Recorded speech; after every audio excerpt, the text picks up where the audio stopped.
Salut și bine v-am găsit la un episod de Sam. Știu că am fost inactiv atâta perioadă de timp, dar am zis să revenim cu un titlu foarte frumos, cât a produs banc, 10% banc și fruct într-o lună. Avem și noi aici, dacă se aude jocul, îmi cer scuze că e de la boxe, nu putem separat, așa în timp. Deci, vedeți aici, pic pentru X, așa, a produs într-o lună și ceva, la 5 este $8. Asta e, și mai avem aici banc și fruct, valoare 10.000, așa e, am luat o grămadă de bani. Acțiuni 10%, vedeți aici, în episod boxul 150k, într-o lună și 3 zile, că l-am cumpărat, cum să vă zic, l-am cumpărat mica unire. L-am cumpărat în mica unire și, ce să zic, să dăm și jocul încet, ca să mai bine mică. Ne auzim, dăm așa, bine așa, perfect. Să ne auzim mai bine. Spor, sal.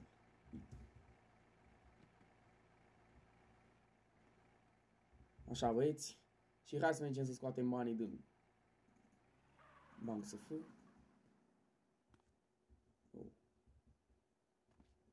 Stai că a rămas. Așa e mai bine. Am rămas să se aici, au blocat, în fine. Nu mai contează. Cred că pe video nu o să se vadă, dar așa, și hai să mergem să scoatem banii din banc SF. Și ce să vă zic? Am intrat în, știți că eram în School Instructors, am luat rang 5. O să vedem după aia și pe, o să vă spun pe website. Și uitați, vedeți, în rang 4, sau rang 5. Vreți să facem și raportul, mai am 5 zile până la rămasă, până la rang cap. Și ce să vă zic? Mergem să scoatem banii de banc SF, deci 150 de cap, atât a produs banc SF într-o lună și 3 zile. Hai să aproximăm o lună. Făceam episodul pe 24, dar n-am putut, am fost încurcat cu niște treabă la liceu și așa și asta e. Mă rog. Deci nu așa, mă vrei aici. Sal. Mă rog. V-am zis că mi-am luat și clan, dar am pe alt cont, să apară și clanul, ce clan mi-am luat, dar nu l-am pe contul ăsta. Pe clanul ăsta sunt pe contul ăsta sunt în pureui. Pe alt cont am și clan. Și ce să mergem să scoatem banii de banc SF. Mai întâi intrăm frumos, depozităm și noi banii ăștia. 115k, am vândut niște stoc la bunker și mi-au rămas banii. Mergem, îi băgăm frumos în bancă. Nu știu, mă gândeam ori să mai iau încă 10% banc SF. Că am aici, mai am 5k pe contul ăsta, 5k jumate chiar. Dacă nu aproape 6k și cu ce mai au în fine. Și mai am vreo 5-6 k pe alt cont. Sau oricum, nu știu, mă gândeam să iau current SF sau benzinărie până să ceva pe aici pe SF, tot așa, cu producție mai bună. Să zic, când nu mă gândesc să iau prima dată, dar să-mi spun pe rău și producție mică. După aia o să intrăm și pe website să vedem. Uite, dacă vreți aici, dacă vreți să aveți niște tranzacții sau transferuri reușite sau să vi se păstreze banii în siguranță, veniți aici la Biz 132 și e bine. Mă rog, de când n-am mai făcut videoclipuri și de-astea am uitat și așa, și ce să vă spun, veniți pentru așa, hai să depozităm 110.000. Gata, te vedeți aici. Hai să facem și o poză de timeline. Sper că am zis bine. Nu știu, am emoții, vreau să zic, că n-am mai filmat de mult și hai să facem aici o poză de timeline.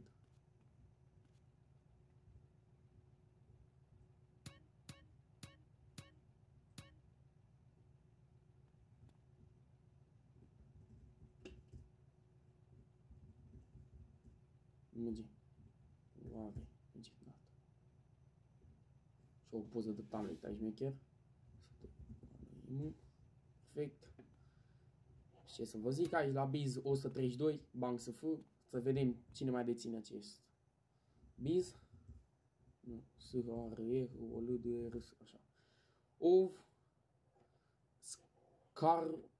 Scartix, Așa, eu, Rico, agent 007, Jornmeister, așa, Jornmeister, așa, Snex și cu Snex. Așa? Și hai să dăm B, I, Z, W, I, T, H, D, R, au, bizuit, pin. O să vedeți și pinul ai. Așa, și dăm withdrawal. Gata, perfect. Am retras 150 de K, 671 dolari din safe-ul afacerii dumneavoastră. Se depozit 130.000. Perfect. Avem 5K 600. Și acum, ce să vă zic? Hai să mergem pe website. Așa, să facem frumos evidență. Deci, vedeți aici, Apic, Pen Club, Slăbuț. Ia uite, 2K, în fine. Banc nu mai arată după 24 producția, dar asta trebuie să punem o lună. Că presupunem că l-am luat pe 28 și gata. 34K, 48K, 40K, 12K. Aici a fost, nu știu, ceva update sau nu știu ce a mai fost. Au fost crash-uri multe în ziua aia și în fine, mă rog. 46K, 72K, 66K, 126K, 61K, 16K, 21K, 40K, 59K, 38K, 9K, 31K, 15K, aici a avut producție mai slabă, 25K, 36K, 29K, 29K, 30K, 49K, 55K, 57, 35K, 92K, 33K, 42K și 33K. Și ce să... Hai să vedem aici, hai să facem și o evidență de aia frumoasă, notez. Așa, ok. Băgăm aici banc SF, liniuță. Băgăm aici 24 februarie, nu, băgăm ianuarie, nu, băgăm 24, 24 ianuarie, liniuță, 27 februarie 2025. Liniuță, să vedem ce sumă a luat, income. Nu la referat, la income. Așa, income aici. I-am luat 151, să copiem suma asta, copiază, gata, uite aici, plus 156, așa, acum punem aici, pentru luna viitoare, banc SF, nuță, 27 februarie, pentru când vom scoate bani. S-a salvat măcar? Nu cred că s-a salvat. Ia să vezi. Că nu s-a salvat. Fia. Ba da, cred că s-a salvat. S-a salvat. E perfect. Așa. Și avem aici. Data viitoare. Așa. Și ce vreau să... clanul. Să vă arăt clanul. Clan, dacă vreți cel mai șmecher clan. Să puteți aplica. Avem aplicațiile deschise. Aici. La Cosa Nostra. Și pe contul acesta. V-am zis. Pe contul acesta am intrat în School Instructors. Am rang 2.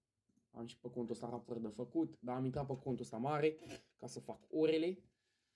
Așa, uite, vedeți aici, avem membri cu facțiune. Ăsta e tot contul meu. Toma, Cristi, Alex cu facțiune și mulți alții activi care fac XP, mai ales aici la rang 2 avem bugoială, rang 4, rang 5. Avem aici băieți care au făcut și cu 1200, 1100, uite.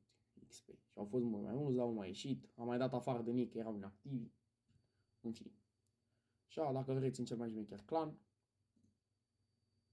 Și hai să revenim înapoi pe joc. Așa. Și cam acesta a fost episodul de astăzi. Uite, Patriot. Ăsta e Patriotul de la Quest. De la Mica Unire. Am așa arată Patriotul. De Quest. O să mergem să vi-l arăt în față frumos. Eu am și, vedeți, hai că mai bine merge și vi-l arăt. Așa? Vreau să mai cumpăr ceva 24, 7, Garcia să fiu pe aici. Hai să mergem să vă arăt. Hai că mai bine ne bubuim. Și mergem și vă arăt.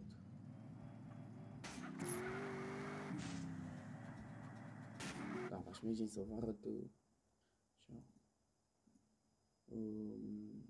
Mașini aici. Union, loc parcare. Să vi-l arăt să vedeți cât de frumos e. De aici. Union Patriotul. Cam așa arată. A fost dat de quest după 24 până pe 3, parcă a ținut quest-ul sau ceva de genul, ianuarie, și acest frumos Patriot. Mai am 2 pe alt cont, tot așa că am făcut quest-ul după 3 conturi și ce să vă zic. Zi frumoasă și mulțumesc de vizionare. Dacă mai vreți să strângem și noi măcar acolo 10 like-uri, dacă mai vreți să facem și luna viitoare cu producție Bank SF, sau poate cine știe, o să mai au vreun alt biz. Am zis, hai să vedem, a intrat ceva, biz info, income, uite. Veni 0, n-a intrat nimic, deocamdată, nu am scos banii. Ce să vă zic, mulțumesc de vizionare, sper că v-a plăcut, dacă mai vreți content din acesta cu producție Bank SF, sau dacă vreți cu raport, cu taxi, v-am zis, strângeți și noi 10 like-uri și va apărea bombă următorul episod. Vă pup și mulțumesc de vizionare, la 10 like-uri vom face un nou episod. Salut!